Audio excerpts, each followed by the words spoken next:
active crime scene. We know at least 6 people went to the hospital for treatment, one of them in critical condition, the rest in serious condition. We also know police have 1 person in custody. Students and faculty across the campus hunkered down in classrooms, offices, and dorm rooms as this unfolded. President Trump has been briefed on the situation. The Justice Department, as well as the FBI, are helping local law enforcement in their investigation. University police have been escorting people off campus as they work to clear each building one by one. As the students left the student union, many had their eyes on their phones for updates, while others were hugging each other, as you see here, in support. We also saw lines of students waiting to get onto buses, evacuated out by police. Listen to 2 people who were on campus during these terrifying moments. People started rushing to the back and everyone just started running out of the student union. So I made my way back out where the old bookstore is. About a minute later, we heard about 8 to 10 gunshots. And then you mentioned that you saw someone that appeared to have been shot next to you? Or yeah, so there's another gentleman that was running away, and looks like he was shot in the pelvic area, and he lay down and he got help and assistance from the police. I was parking my car, walking back, and as I was walking back, I see these group of girls crying, really upset, walking back from the student union, told me they heard gunshots, and they just ran and came back to their apartment where I was walking to. Now, FSU canceled all classes for the rest of the day and tomorrow, as well as all other events and business operations. And all sporting events have been canceled through Sunday. We're going to stay on top of this developing situation throughout the evening. We have a crew on the way to Tallahassee to cover this for us on the Wink News Night Beat. Amanda, back to you. All right, thank you. Let's bring in Wink News reporter Haley Zarconi. At 3, she spoke to a local parent who has a child on FSU's campus.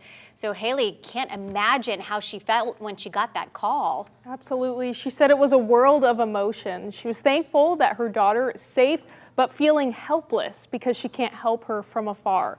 Her daughter, Tony Martinez, is a senior this year at FSU. In the car on her way to class, Tony got the alert that every student fears. Panicked, she calls her mom and tells her to stay put, don't move, and stay safe. She graduates next month, and it's a day every college student can't wait to experience. But after what's happened on campus today, her mom tells me that she's not sure if she wants to come back to school for it. She's safe, and we thank God for that.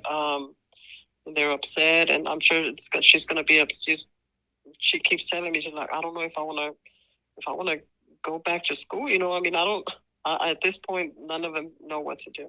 Mm-hmm. You know, it's like, do we keep going, and is this going to happen again? You know, so they're all just shaken up, you know.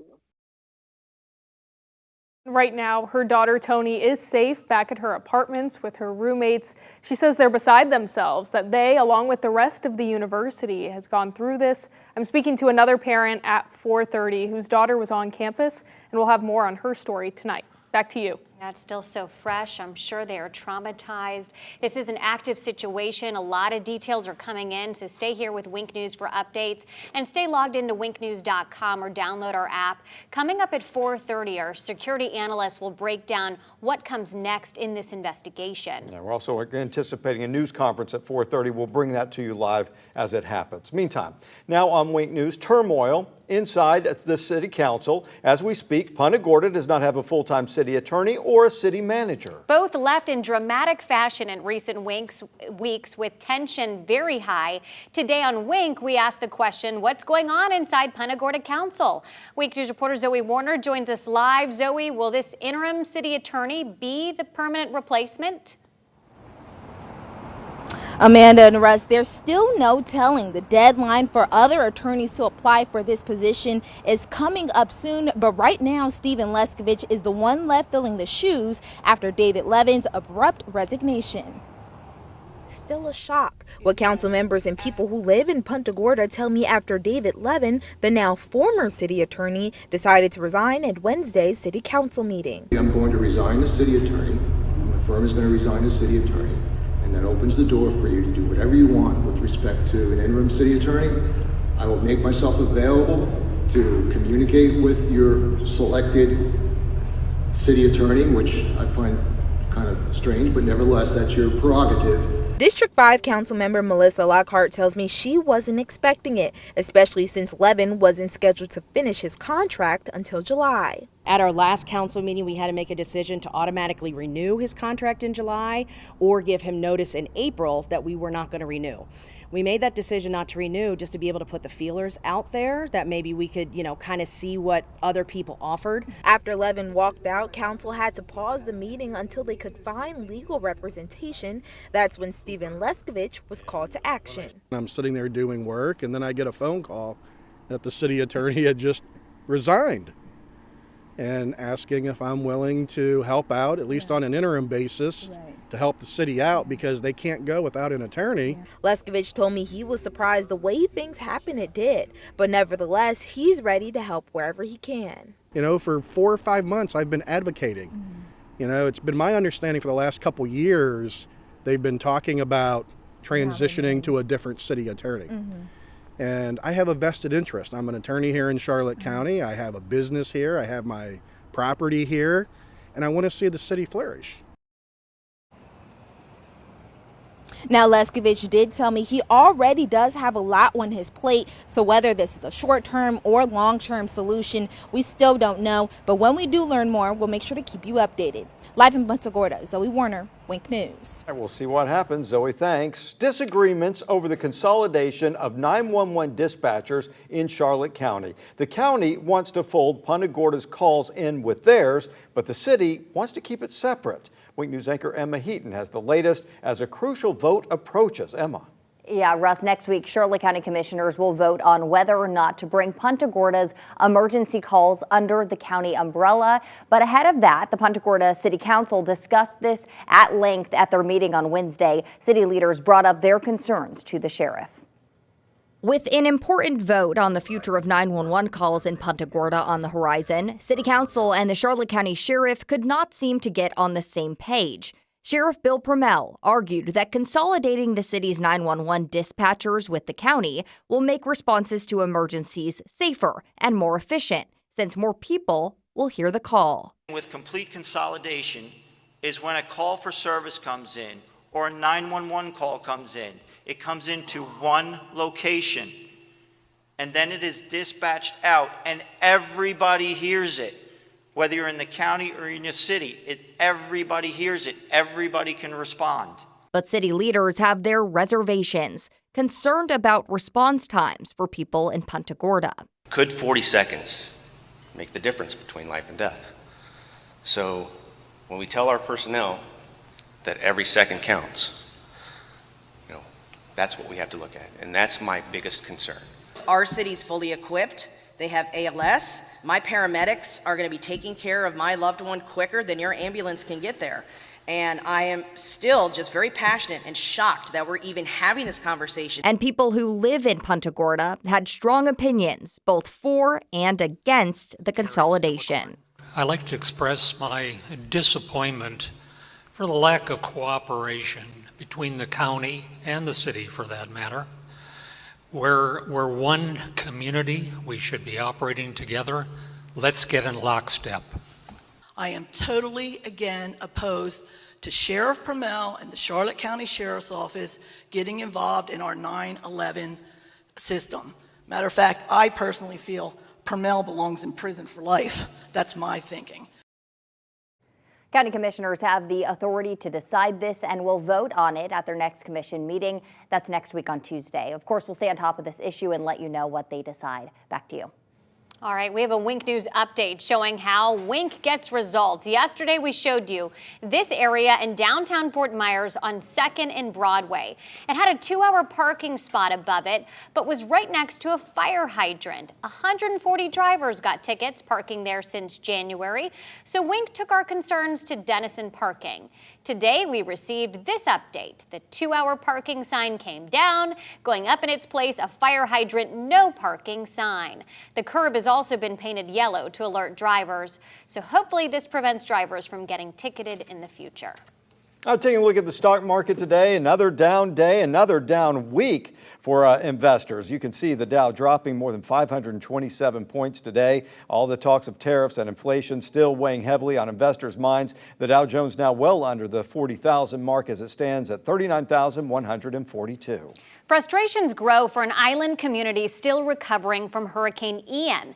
Flooding, hurricane, property taxes, all things homeowners on Sanibel have had to deal with. Now some say they've had enough, selling their homes and they're leaving for good.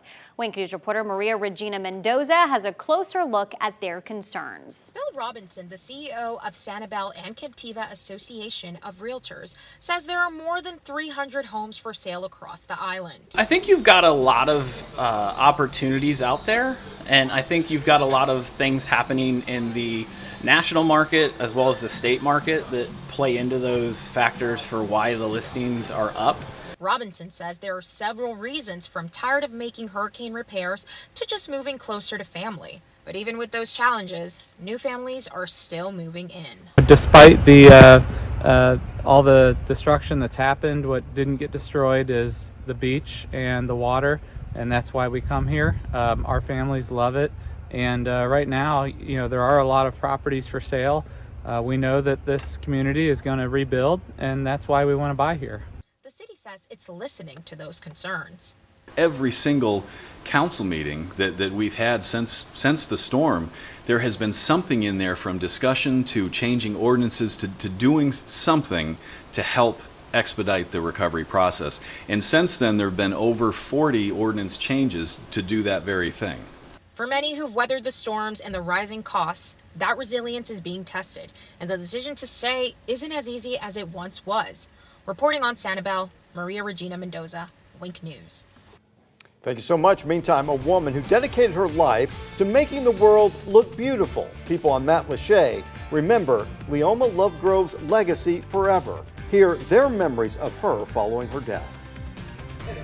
Pattern across southwest Florida on your Thursday afternoon. Wink Doppler confirming we are bone dry.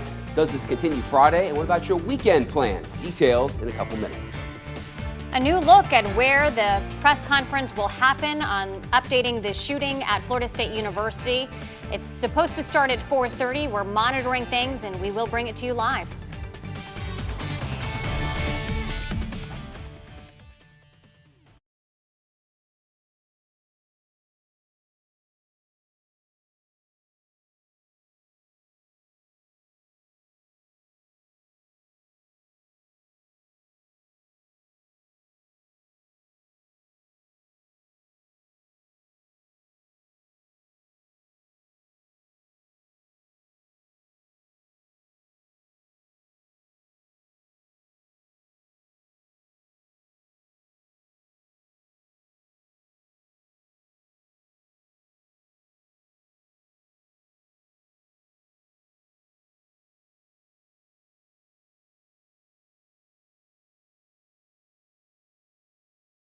They would be there to answer them.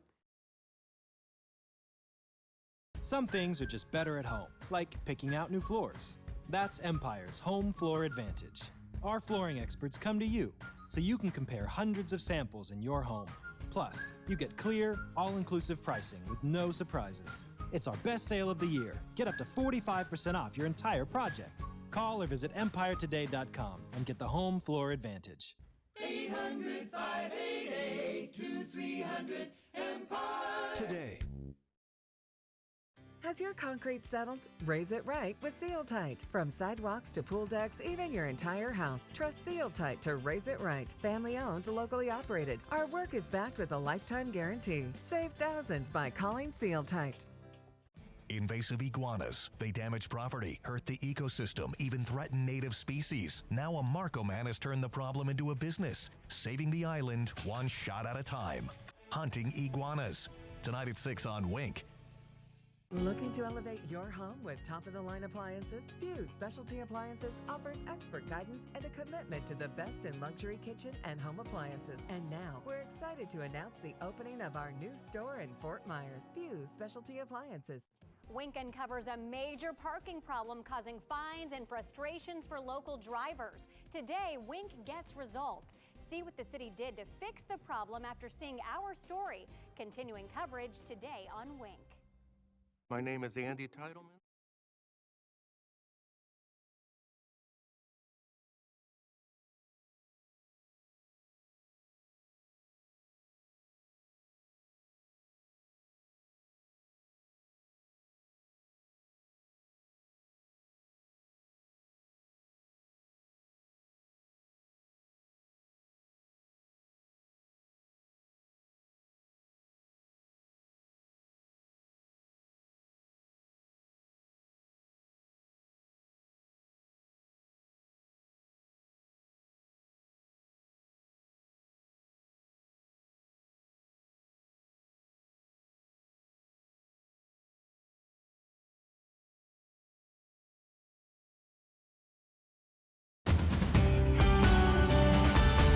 It certainly is a beautiful Thursday afternoon across Southwest Florida. However, with those lovely and dry weather conditions also comes the elevated risk for fire concerns.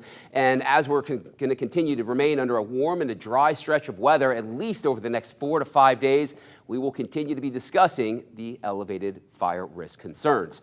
Now, we've had these pesky little stubborn brush fires develop each and every afternoon this week. This one as well reported in the North Fort Myers area. Happy to report it is now 100% contained. But long story short, the fire ingredients, the lower humidity, the current drought that we're in will likely continue over the next couple of days. So we'll likely continue to see high fire threats across our area. The only good thing is we're not expecting any showers or thunderstorms to see any of those brush fires sparked by lightning. However, I do expect each and every county in Southwest Florida to remain under high fire concerns for the remainder of your afternoon, and I expect this to remain fairly consistent for your tomorrow, your Saturday, likely even into Sunday. Before Monday, Tuesday of next work week, we may see slight increase in our humidity and relative humidity values, so let's hope that comes into fruition. But until then, high pressure is going to be in control of our weather pattern. I'm expecting a lovely weather pattern, mostly sunny skies, warm conditions, and dry. However, once again, that comes with a high fire threat. Average heat for this time of year is 86. We're going to be well above that, at least for the next 7 days. Upper 80s, lower to mid 90s each and every afternoon. Then we take a look long range over the next 1 to 2 weeks. And long-range forecast model still expecting well above average temperatures. So average high this time of year, 85. We're expecting above average temperatures. I would expect upper 80s, lower 90s to be the norm over the next 2 weeks. As of right now, Wink Doppler confirming we are bone dry. Outside temperatures, it's feeling pretty toasty out. Mid to upper 80s, lower 90s area-wide. Lovely looking shot from downtown Fort Myers, highlighting a lovely shade of blue. Mid to upper 80s by 6 p.m., dropping into the mid 70s by around 10 p.m. under mainly clear and quiet conditions tonight. As you head out the door early Friday morning, it'll be a cool-ish start. Upper 50s, lower 60s, basically cloud-free conditions. Per the weather pattern tomorrow, I'm going birdies all day. So if you've got a tee time, you are good to go. Once again, low 60s tomorrow morning, upper 80s, lower 90s tomorrow afternoon under a mainly sunny sky. So make sure you stay hydrated and have some sunblock on. You'll certainly be needing both of those. Upper 80s on Saturday. As of now, it's looking like a warm, dry, and a breezy Easter Sunday as a mild morning as temperatures bottom out in the mid 60s, topping out in the lower 90s, and then upper 80s, lower 90s expected each and every day over the next 7 to 10 days. Greg, thanks. A beloved local artist gets remembered for the way she showed love for the place she called home and the people who live on it. On Wednesday, we learned Leoma Lovegrove passed away. Gulf Shore business editor David Dorsey shows us how people remember and honor her life and legacy. Ask anyone who knew Leoma Lovegrove, and they will tell you she lived her life the way she painted, with color, with vibrancy, and with joy. Leoma Lovegrove has died after her third battle with breast cancer. She was 72 and a prolific painter. She was known for supporting President Donald Trump, but she also painted this portrait and gave it to President Jimmy Carter during his visit to Matlacha.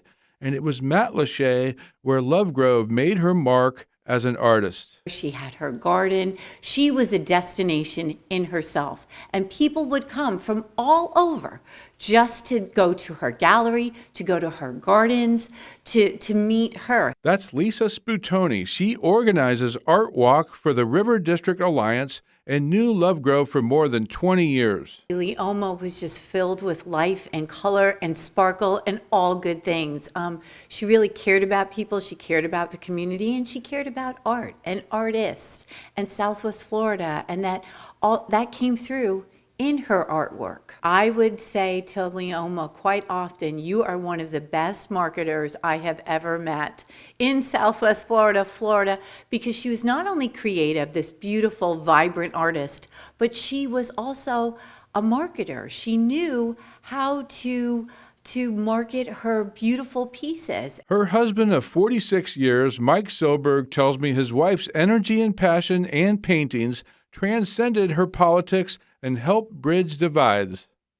Leoma Lovegrove's art carries on. A celebration of her life will take place from 2 to 4 p.m. Monday, April 28th at the Broadway Palm Dinner Theater. A day later, on Tuesday the 29th, her gallery off Dean Street in downtown Fort Myers will reopen. Her originals will remain on the walls. Reproductions will be for sale. I'm David Dorsey with Gulf Shore Business. Wow, Leoma Lovegrove's heart stays in Matt Lachey. Yeah, and she was, like her paintings, colorful. She was a beautiful person and missed by so many people right now. She will be missed, and that's why they're asking people to please respond if you plan to go to the celebration of life, because they know a lot of people will want to attend, and we have that information on our website, winknews.com. As we head to a quick break, we want to remind you that we are standing by for a press conference giving us the latest update on that mass shooting at Florida State University this afternoon. When that happens, we'll bring you to Tallahassee live for the briefing.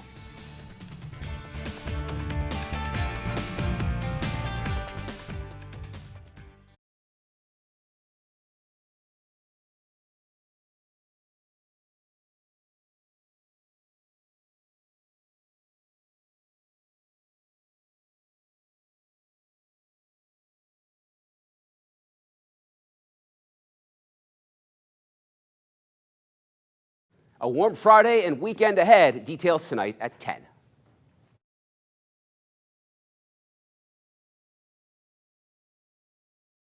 Warm and dry weather. Sorry.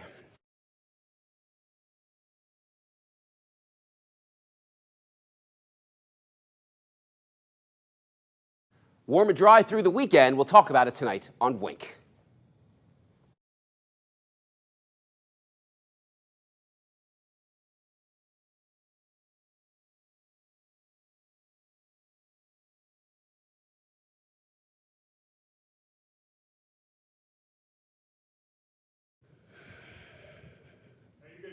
Giggity. 5, 4, 3, 2, 1. A lovely looking Friday and weekend ahead. We'll talk about it tonight on Wink. Pre-recorded headline, 5, 4, 3, 2, 1. Upper 80s and lower 90s tomorrow and into the weekend. My full forecast in a couple more minutes.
Now, for Wink News is on Fire Watch. At the beginning of this week, our team told you in Southwest Florida that we have had a higher than normal fire risk. And every day this week, we have had at least one brush fire break out. Wink News reporter Valentina LaFranca has been at a few of those fires this week. Valentina, can crews do anything to get control of these fires right now? Well, what we really need is rain. But at this fire yesterday in Hendry County, the chief of county safety said they are working to respond quicker because it is so dry. But ultimately, they really need all of us to adhere to the burn bans and hope we get a whole lot of rain very soon. Brush fires. That's what happens during the dry season. The locals know it best. And it's the dry season here in Florida. There's a lot of wildfires, and people have to be vigilant and careful. This brush fire in North Fort Myers was only a quarter of an acre, but for neighbors, it was too close to home. I thought, oh my God, that's right up against the fence, you know? That's as close as we've had to here, and that's as close as I want to get to here. Wednesday's Hendry fire was much bigger. It threatened homes and forced evacuations. The fires are simply unpredictable. Please do not burn. Those are there for a reason. Even if we get a small little rain shower, it's not going to fix how dry we are. Lee, Collier, Glades, and Hendry are all under burn bans. You're still smoking. Make sure there's no fire left in it. Don't just flip it off and see what happens. The Weather Authority Chief Meteorologist Matt Devitt has a similar warning. It's more so preventing the fires from beginning in the first place and being smart and, you know, being mindful of where you put your cigarettes or where you park your car. So it's how we contribute as a community that's how we can prevent some of these fires. And you've heard it before. Florida, we need rain and we need it bad. Now, as we approach rainy season, Matt says it doesn't mean we're out of the woods. Lightning strikes can also spark fires. Back to you.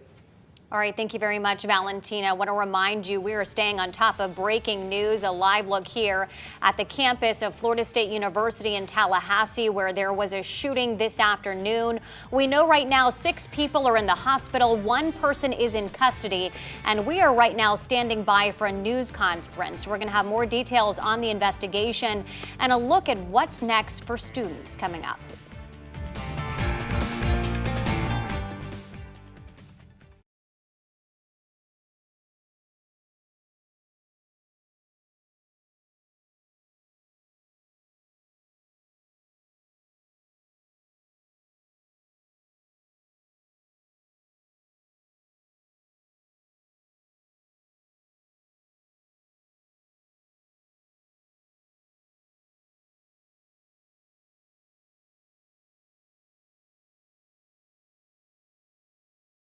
Making right now the best time to buy a new car, and the place is Kia of Cape Coral.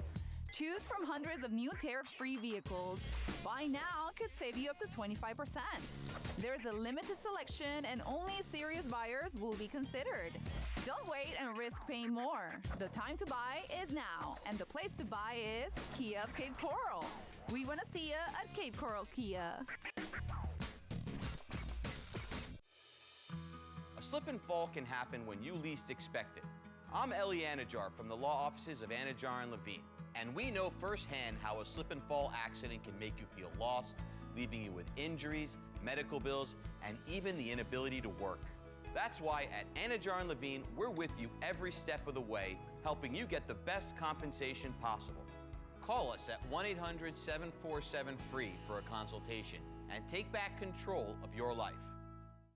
I ride my motorcycle every chance I get. I just love the freedom of riding in the whip. When my knee started giving me a lot of trouble, I haven't been able to ride my motorcycle for over 3 years. And after my 3rd visit of coming to Physicians Rehabilitation, I rode my motorcycle up here for my treatment. Physicians Rehabilitation has given me the ability to walk. At Physicians Rehab, we're getting you back to life.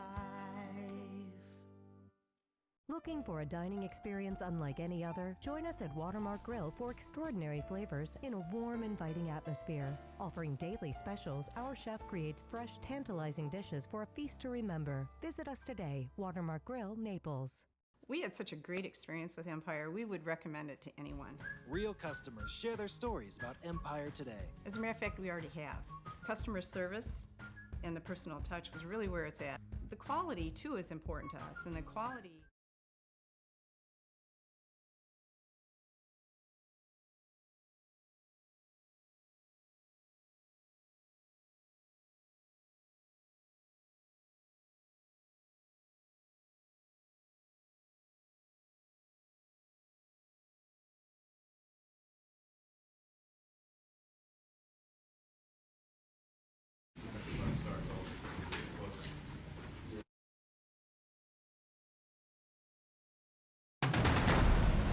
We continue to follow breaking news right now. There's been a shooting on the campus of Florida State University. I'm Amanda Hall. And I'm Russ McCaskey, and a news conference is getting ready to get underway, so we're going to go to that once it happens. They're still setting up. Meantime, Wink News security analyst Richard Kolko joins us. Rich is a 25-year vet. Okay, well, hold on. We're just go to the news conference. Let's listen in.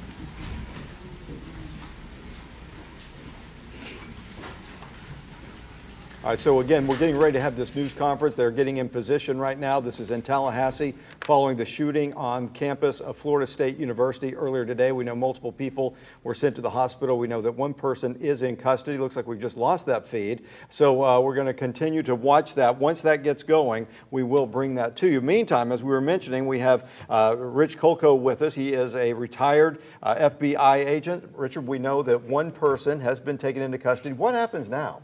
Figure out who that person is, Russ. They have to do everything they can to learn about that person. We always talk about having a timeline. Whenever they arrest him, they're going to work backwards and figure out everything they can. How did he get to the campus? They want to find the car, which I know they have already found. All right, Richard, we've got to, let's listen into the news conference. State University in Tallahassee, shooting multiple individuals in the vicinity of the Student Union building. FSU police responded immediately, engaged, neutralized, and apprehended the shooter. 2 victims of deceased are deceased, and 5 individuals have been transported to a local hospital with gunshot wounds. The shooter has also been transported to a local hospital. The 2 deceased are not students. The shooter is believed to be a current FSU student. I do not have additional information on the shooter's identity at this time. Students who need assistance can go to the Donald L. Tucker Center, where the university is providing counseling, health care, and other support services. Family members are also able to go to the Tucker Center for assistance. Students, faculty, and staff are asked to call their loved ones as soon as possible to update them on their status. The student union and the surrounding area is still considered an active crime scene. Individuals should avoid the area. Students should not return to the student union to retrieve personal property at this time. Students may return to their residence halls, but they should otherwise stay indoors on main campus to allow first responders and university staff to do their jobs and respond to those needing assistance. Students may depart campus for the weekend. All classes have been canceled through Friday.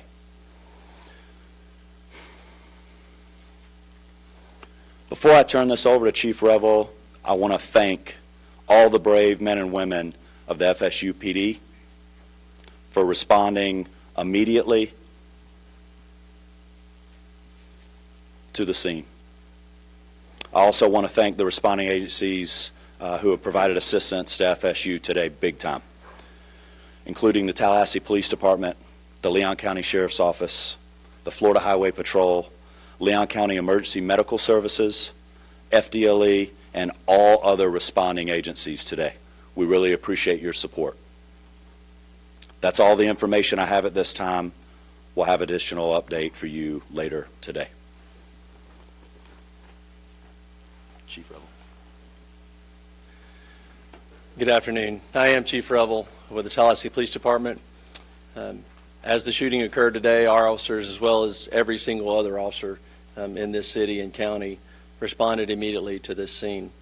Once on scene and once we began working through what was occurring and what we were working, in consultation with FSU, Tallahassee Police Department was asked to take lead on this. So we will be the lead for this investigation in both the officer involved shooting portion of this as well as the homicide portion of this. I will come up after the last speaker and entertain just a few questions, but needless to say, we have multiple crime scenes. This is a very large area we're covering. We have thousands, hundreds of thousands, or hundreds or thousands of witnesses. And again, this is an active, ongoing investigation. So the information that we will be allowed to release right now may be fairly limited. I'll answer what I can at that time. But I will assure you that as soon as we can, any information that becomes available, we will make that available to you. One of the things in the process, and again, understand that this is an ongoing active investigation. So things are happening as we are standing here and as we are speaking. We have identified the shooter, obviously. He's at the hospital. So with more on that, I'm going to allow the sheriff to come up and speak on that portion of it. Thank you, Chief. As Chief Rebel indicated, I'm Walt McNeil, Leon County Sheriff. First and foremost, let me express our gratitude to the responding law enforcement agencies in this community. Our citizens should feel some degree of comfort knowing that your law enforcement agencies are going to respond and do exactly what we did in this case, that is bring the offender to justice and to make sure that we do what we can to make sure we lock him or her up. Let me say to you, this is obviously a heinous crime. Our deepest condolences go out to the FSU family, the families of the students who are here, and we understand that you all have been devastated because of this person's actions. The question as it relates to who is the shooter is 20-year-old Phoenix Eichner, and he's the son of a Leon County Sheriff deputy. Our Deputy Eichner, has been with the Leon County Sheriff's Office for over 18 years. She has a tremendous job that she's done. Her service to this community has been exceptional. Unfortunately, her son had access to one of her weapons, and that was one of the weapons that was found at the scene. And we are continuing that investigation into how that weapon was used and what other weapons perhaps he may have had access to.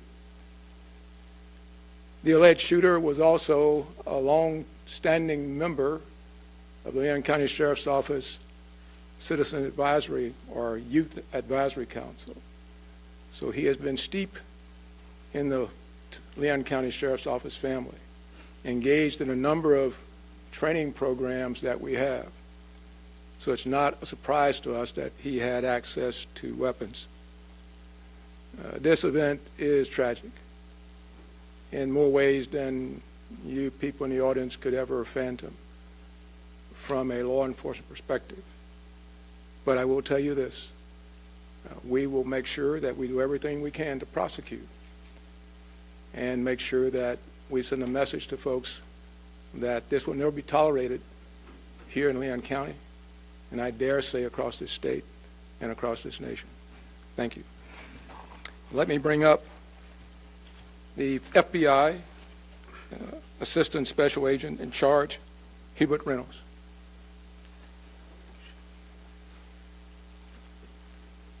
Good afternoon. My name is Hubert Reynolds, and I'm the Acting Special Agent in charge of the Jacksonville Field Office. I want to echo those standing with me what a horrific crime this is, and we stand with you fully. We have an office here in Tallahassee, and we are fully engaged with providing any resources that we can bring to bear to help with this investigation moving forward. We've established a digital tips media line where you can upload photos, videos prior to and during the incident. If you were there from social media, please upload all of that. I will give you now the website address. You can upload any tips to www.fbi.gov/FSU shooting. Again, that's www.fbi.gov/FSU shooting. I want to assure you that we are going to bring every available resource to be able to help the community and the local people here. Thank you.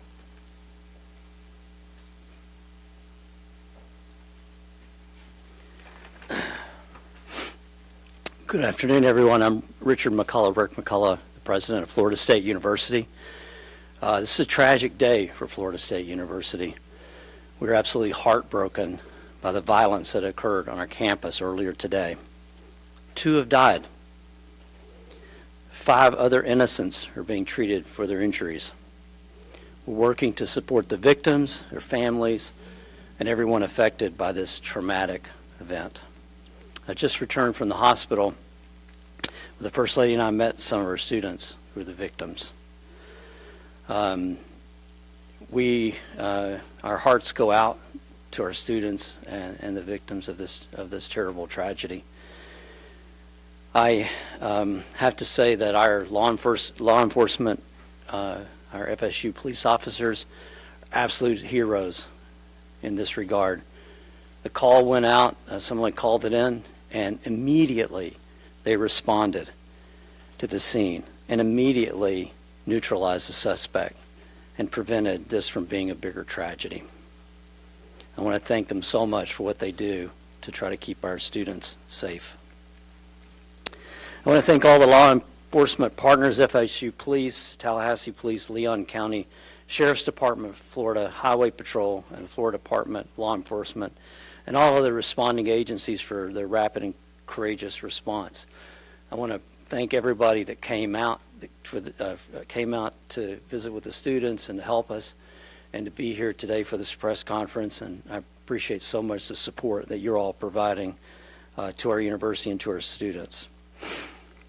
We're fully cooperating with the investigation, and we defer to law enforcement as they continue their work.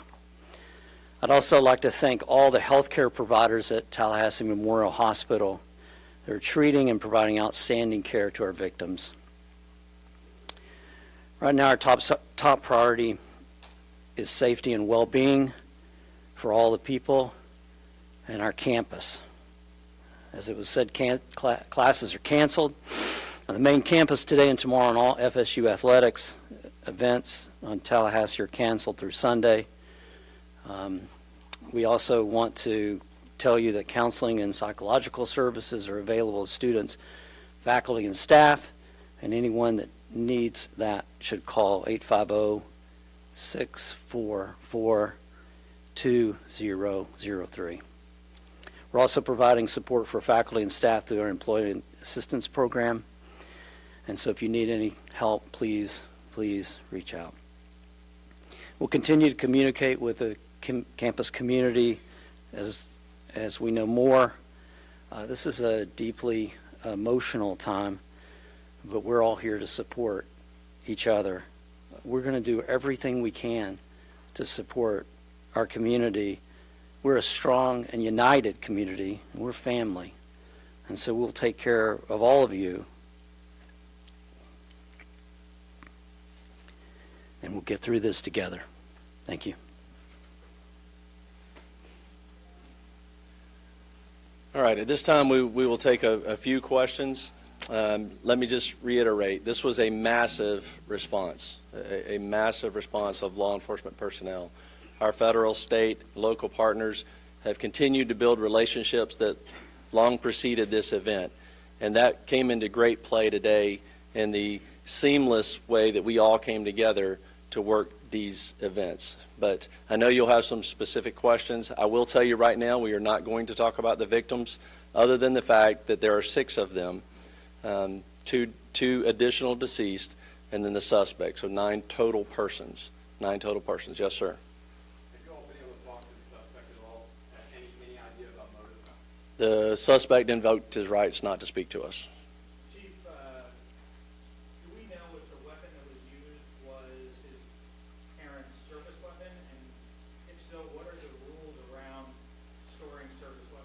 Right. No, that's a good question. This weapon was a weapon that the deputy previously used. A lot of times, many agencies, mine included, when we transition to a new handgun, The officers are allowed to purchase the handgun they used prior, and correct me if I'm wrong, Sheriff, but I believe that's the case here. This was a handgun that deputy used prior to them transitioning to a new handgun, and so it was her personal handgun. The sheriff would have to speak to that. We will do a thorough investigation to look at all aspects of it. There's no cause right now that we're aware of that require her to be placed on any kind of suspension or otherwise. Yes, ma'am. We've been hearing stuff that it was a deputy who was a resource officer. Is that true? That is correct. Chief, who was injured, who was killed, or any of those members of law enforcement? I'm sorry? Anyone who died in the shooting or was injured in the shooting, were any of them members of law enforcement, whether it be the... No, they were not. They were not. Yes, sir. When law enforcement arrived, did the suspects engage with them or did he surrender immediately? No, they challenged him and ended up shooting. He did not comply with commands and was shot. Did he fire officers? I do not believe he fired at officers. We've heard that Phoenix may be autistic. Are you able to confirm that detail? I do not have that detail. I'm sorry? We're not releasing any of the victim information at this time. Was the officer aware of any behavioral conditions or concerns or threats prior to this incident? We were not. How quickly did officers arrive on scene to 911 call to engage the suspect? We will get you that information. I don't have that currently. I assume that would be a question that was asked, but I mean, it was almost immediately. That FSU, obviously this is their campus, and they patrol it very well. So they were on scene almost immediately, engaged almost immediately, and then everyone else, again, was a massive, very quick response. So. You said that the two deceased were not students. We know of those 5 that were injured, or any of them students? Again, we're not releasing any information on the students on the victims at this point. I'm sorry? It was a handgun. I don't know what type of handgun that was. It was probably a 40. I don't know. Yeah. Chief, I heard a report that a shotgun was also recovered on campus. Was that used in the shooting? We do know that he had a shotgun with him. We have not confirmed anyone was shot with a shotgun at this point. But again, that could change as we, again, there are hundreds and hundreds of witnesses, and as we piece all of this back together, information will come to light that we may not have at this point. So I do not believe so at this point. We'll take one more question. Will body cam footage of radio dispatch or any logs be released in the near future? I'm sorry, say again. Will there be any body cam footage or radio dispatch logs if this report is being released anytime soon? We will work with the state attorney's office, which we always do, in pulling together all the information, all the investigative evidence from this case. And in collaboration with State Attorney Campbell, we will make that determination. Obviously, after the case is over, we will certainly, it all becomes available at that point. But as to what we can and will release at that point, like I said before, we're very open, transparent on these things. Again, the officers did an incredible job. But again, some of this is very horrific. This is a horrific incident. And so we will, again, collaborate with the state attorney's office and determine which of that evidence could be released or will not be released. But again, I will let you know that as soon as we make that determination. So thank you all very much. Appreciate you being here. And just let me reiterate what's already been said. The collaboration between all of the agencies, the federal, the state, the local, all of our first responders, our EMS personnel, our fire department, again, just a massive response, immediate treatment to the victims that were there, the transport of them. Again, it was a very seamless response to this tragedy. And that goes to the training that we all do repeatedly, individually as agencies and together. The incident command came together very, very quickly.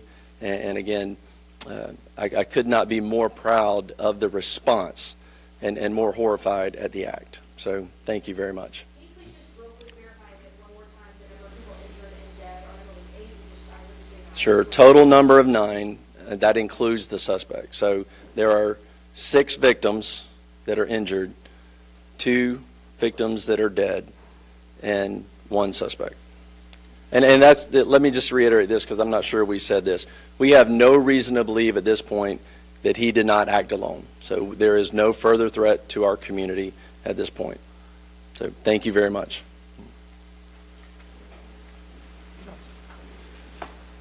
You've been listening live to law enforcement leaders in Tallahassee giving an update and just stunning revelations shared with everyone there. Of course, sadly, that 2 people lost their lives. Exactly what we hoped we wouldn't hear is that there was loss of life today in that mass shooting at the campus of Florida State University.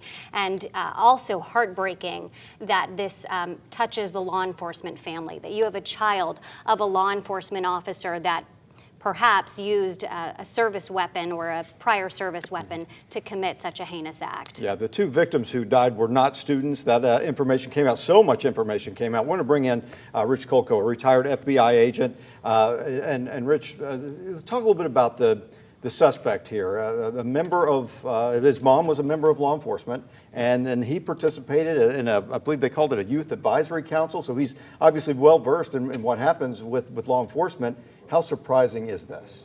Surprising and shocking, as the sheriff and the chief both said.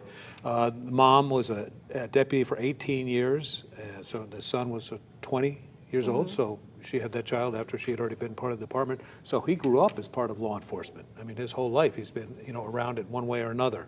I can't think how the mom is feeling right now, but we heard that the child had been a participant in law enforcement training and part of that council, as you said. So familiar with that, would not be unexpected that he participated in firearms at some point in time, used to having them around the house. And they're going to have to dig into this. And as the sheriff and chief said, there's nothing that mom did wrong at this time that they can tell. I mean, they'll reach into that and look into that. But yeah, very, very, very troubling for all around. 2 people killed in the student center there. Said not students, so who hangs out in the student center? Maybe employees of the school. Don't want to make any guesses. I guess it's college visit time, but very troubling. And of course, 5 wounded that we hope are quickly recovered. And the predicament that deputy with the Leon County Sheriff's Office is in, because as the sheriff said, no reason to think that she should be put on any kind of leave. But how do you go to work and do your job when your child is the focus of this investigation? Well, it's going to be very difficult, and of course she'll have to recuse herself. She's a witness at this point, and would expect her to be fully cooperative. The sheriff's department, people that worked with her, they also cannot be part of the investigation. And you heard the chief of police say they're going to be the lead in this investigation. That's very possibly why they're doing that in conjunction with the police department on the campus. A lot to be done here. They want to discover, everything about. So the first name was Phoenix, I think, close to Hecker was the last name. Eichner. Was the last name. So they're gonna do everything they can. They're gonna dig into his phone, computer, see who his associates were, see if any warning had been given out in advance. Had he talked to anybody about why he would want to do something like this? Was there information that should have made it to law enforcement in advance? We've heard our sheriff here in Lee County and all other law enforcement talk about the see something, say something. A lot of times we see people, in crisis, and we're not sure what's on their mind, and it's very difficult pick up the phone and call and say, hey, I'm a little worried about this. Especially even more so here when the parents are, or at least mom is a police officer. So it becomes very, very complex. Let's talk for a moment about campus security. We know that they've canceled classes for the rest of this week. We talked to a mom who was worried that her daughter may not want to go back, those kinds of things. What can you say about how rare this is? Because you were saying that we hear about it in high schools and middle schools and places like that. It's pretty rare for colleges to have shootings, correct? Yeah, it really is. I was part of the response to Virginia Tech back in, 2007 with the 32 that were killed back then. That was the worst. But as far as shootings on campus, on colleges, very, very low double digits over the last 20 plus years. So as far as mom or family or students being scared about being at the campus, certainly understand that today. Stress is up today. I'm sure not only at Florida State, but at every campus across the country. But in reality, the same things that we've talked about forever, you are safe. The chief said that, and they will be safe. The numbers are certainly in your favor. But there are things we can always do. There's training. I was on the FSU page. I watched some of the training videos that the Florida State University Police put up about them, and they provide training to the students that want to take it. It's just a 1-hour class, and I bet many, many colleges have this. So if you've got a student at a college and they could take that 1-hour class, take it. That talks about things like situational awareness, know how to get out of a room, be aware of anybody that looks suspicious, have your phone charged and ready to go. There are steps that everybody can take, not only on a college campus, but everywhere in life, whether you're in a restaurant, a movie theater, at a park. These are all things that, unfortunately, have to be part of our regular lives now. It is so tough for those students. I was a student at the University of Florida when Virginia Tech happened. Mm-hmm. I can tell you, even being as far removed as I was, it was hard to go onto campus after something like that happened. So can't imagine what those young folks are going through right now. As far as the investigation goes, we know that the one person is the suspect. He has been injured. How quickly can they interview him? How quickly can they talk with him? They said he's not being cooperative. Right. Yeah, probably ask for a lawyer, and they'll have to deal with that, do that investigation. But getting important things like the search warrant will be easy. It'll be difficult to see how mom handles it. I mean, she's got. She's going to be torn, law enforcement side and the mother side, so it's difficult. All right, thank you for your perspective. We do want to give you a quick update on our weather. Let's check in with Greg.